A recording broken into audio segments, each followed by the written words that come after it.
Air Force crash for many years, and tonight found teams still trying to reach the scene near Bluffdown Station, some 45 kilometres from Charters Towers.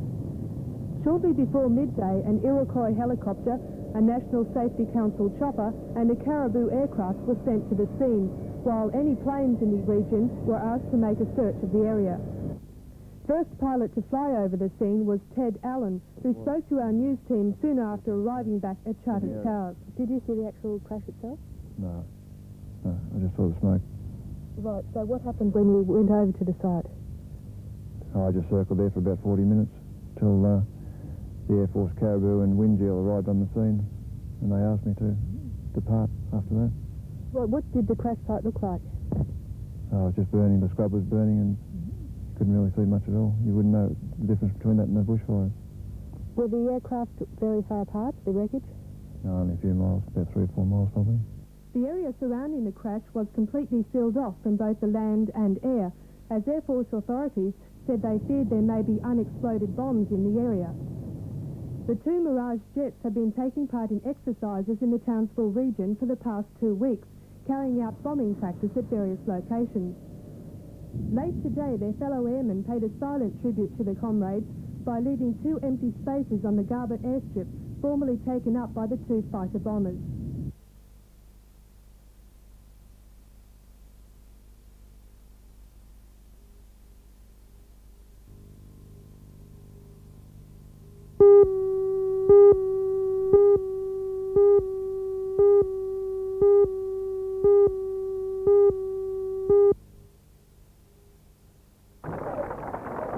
It will be Mr Hawke's second visit to the Newcastle area as Prime Minister.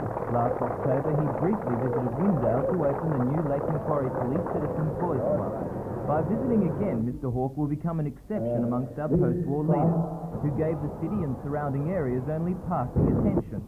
Sir Robert Menzies visited in April 1951, the only time in his 17 years as Prime Minister, while Harold Holt arrived to open Matara in 1967 and crown the festival princess. Though Sir William McMahon never visited while in office, Gough Whitlam did, and sampled the delights of the oak factory at Hexley. These oak milkshakes are the best in Australia. There was an angry reception for former Prime Minister Malcolm Fraser in March 1977. During the Queen's visit, Mr Fraser attempted to quietly board the Royal Yacht Britannia, but was confronted by protesters. When Prime Minister Hawke arrives tomorrow afternoon, he will go straight to the Working Women's Centre at Mayfield to open a children's adventure playground and to hold a news conference. Mr Hawke is likely to answer questions on unemployment, an issue that will also be discussed when he inspects BHP steelworks on Thursday morning. The Prime Minister will be the guest of honour at 2 City Hall functions, the first a Meet the People supper on Wednesday night. On Thursday, he will lunch in City Hall with local business and community leaders. For those who would like to see and perhaps meet Mr Hawke, the best opportunities will come on Thursday. From 11:30 a.m, the Prime Minister will walk through the mall starting at New Common Street. At 2:30, he will be in the pub and at 4, the Prime Minister is scheduled to depart Newcastle from Williamstown Airport.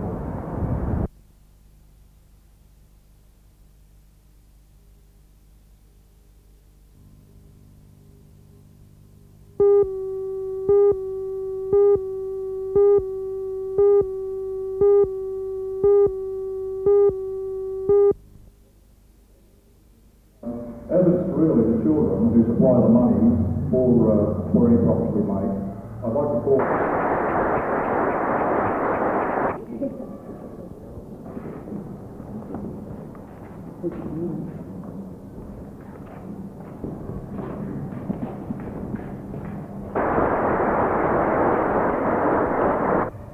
We are very proud to know this cheque will also allow 10 children who suffer from cancer to enjoy a holiday. Large attendance of children at this monthly function has not gone unnoticed by our city elders. Proceeds of door sales from the discos. Most children...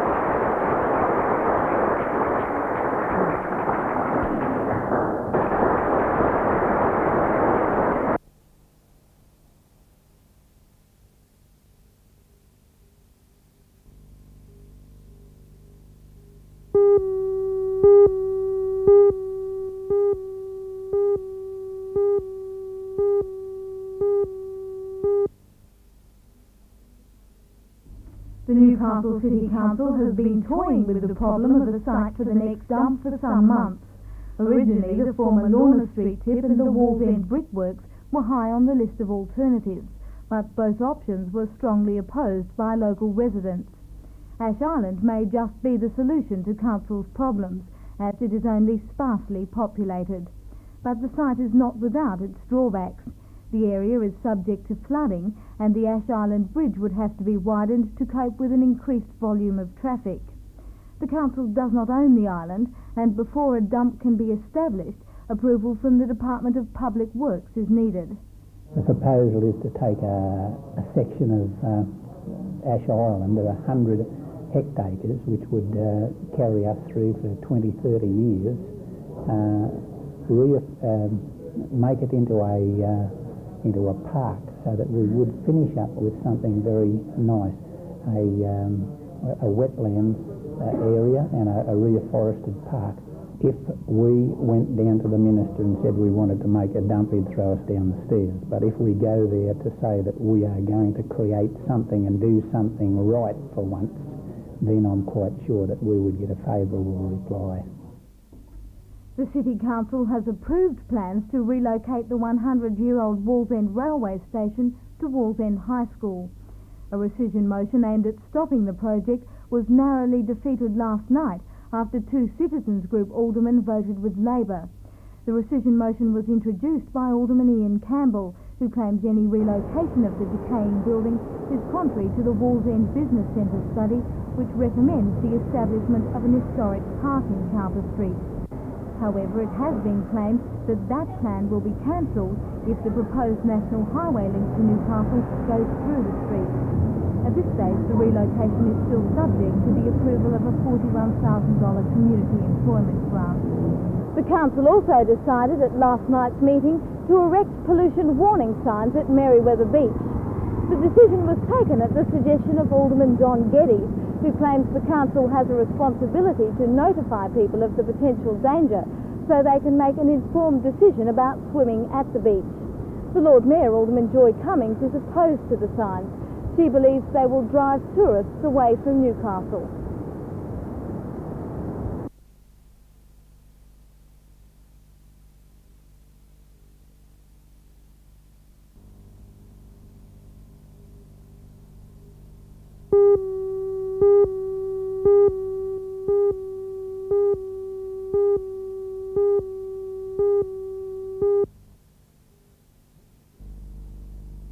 Heading the team is Kevin Bartlett. Kevin, the car's obviously well removed from the Brock Commodores, the Johnson Falcons, but is this the direction perhaps touring car racing should be taking? Well, I think it's a great step forward as far as not only Mitsubishi are concerned, but as far as Australian motor racing are concerned, that companies are taking an interest in the near production cars. She said the modifications are very, very light on these cars, therefore a lot more people can afford to get in them. The exercise of running Group E, as we call these cars, is a very logical stepping stone to the new formula, which comes in 1985 of Group A. The Group A cars are virtually standard-bodied cars with modifications allowed to engine and homologation parts, special gearboxes, etc. But as you said, far, far removed from the present cars that we have. For most people, of course, the most important touring car race is the Hardy 1000. Can you see greater manufacturer involvement in that race in the future when we come to Group A? Yes, I can, with Group A. With Group C, no, because the cars are too specialised. With Group A, the international manufacturers are very involved and very, very mindful of the effect that their sales will be coming from races like the Bathurst 1000, and therefore their participation in the Bathurst race will be greatly enhanced by entering the lesser formulas to start off with.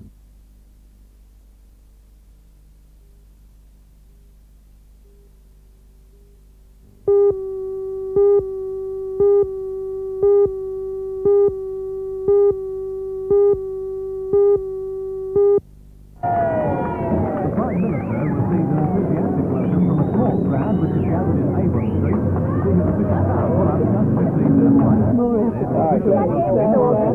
Working Women's Centre, Calcott. Mr Hawke may be returning popularity ratings of 74% lately, but judging by the youthful reception late this afternoon, that could be 100% among children. From the 5-year-olds in the childcare centre to the song, which Mr Hawke enjoyed enormously.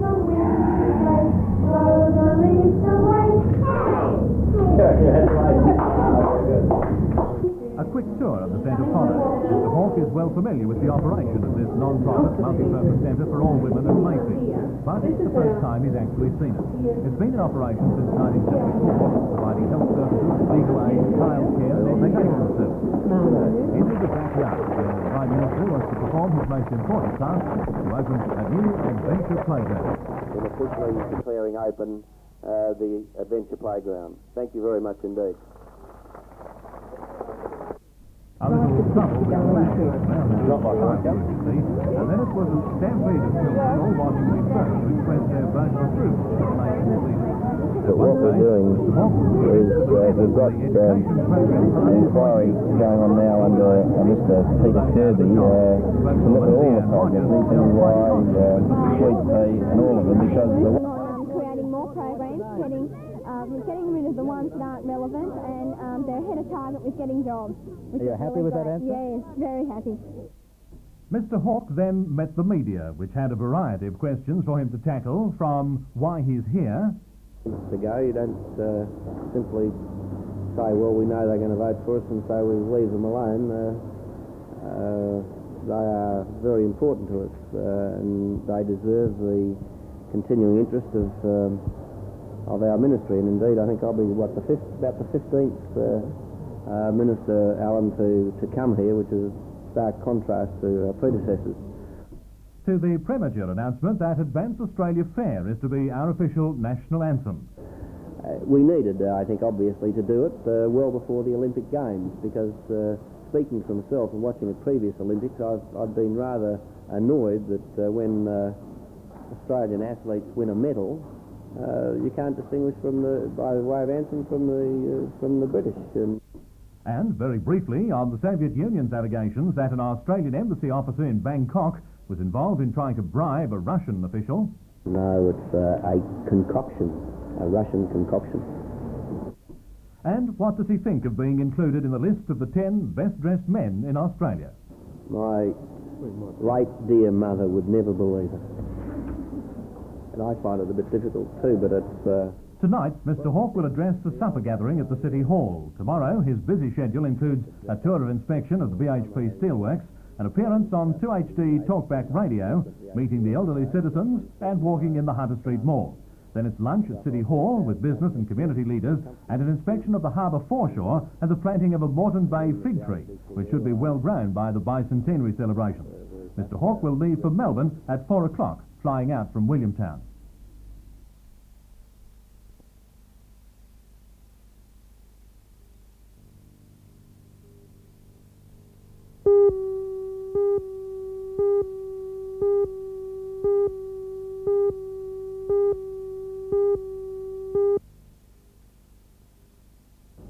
The John Hunter is the first venture into the motel industry for a Sydney construction company, McNamara's.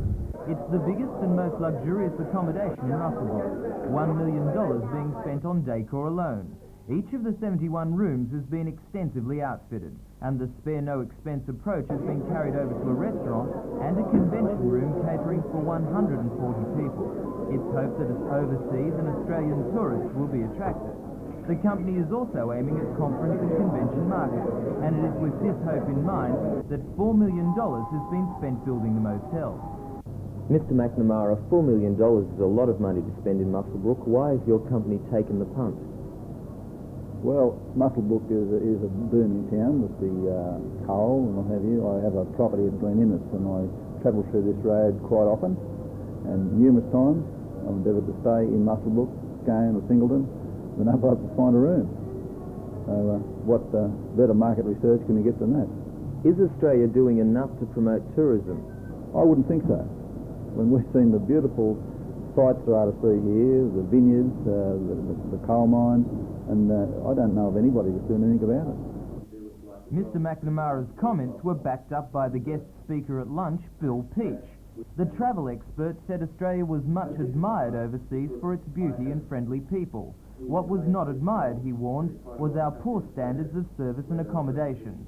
He said the John Hunter Motel was a good step towards improving our reputation.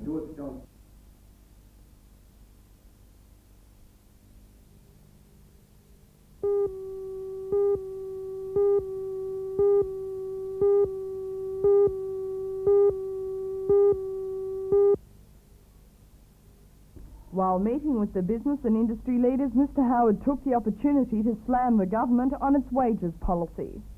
Mr Howard, is the government's wages policy working? No, I don't believe it is economically. I think all it's doing is buying time in the short term and storing up problems that will break through in 1985.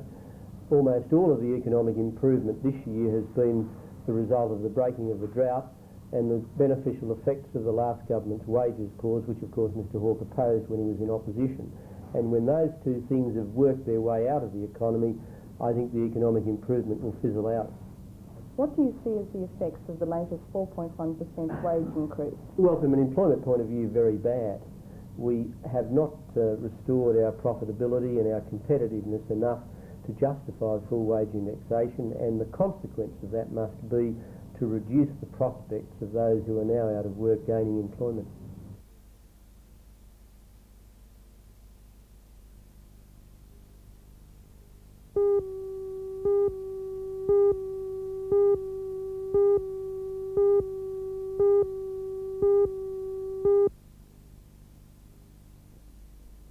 The 72-tonne hydrofoil was unloaded in Newcastle Harbour today. It was built by an Italian-based company, Rodriguez, but under the government's new regulations, all ships built overseas must have some Australian content, and Carrington Slipways has been selected to carry out the installation of seating and other fittings. The hydrofoil, named Manly, is the largest ever to be used in Australia. She carries 235 passengers, almost 100 more than the existing Manly ferries. The new hydrofoil is expected to be completed in a month. It will travel under its own power to Sydney. This is the first of two Sydney hydrofoils to arrive from Italy. The second is due sometime next year. But plans to build a third hydrofoil here in Newcastle appear to have been shelved. Carrington Slipways says it doesn't believe the Urban Transit Authority will go ahead with the proposal. Meanwhile, Carrington Slipways is proceeding with other UTA contracts. The Narrabeen, another Manly ferry, is scheduled for launching on May the 26th. The company is also engaged in a $10 million contract to build 5 new twin-hulled ferries for the Urban Transit Authority. The first of these catamaran ferries is due for completion in July.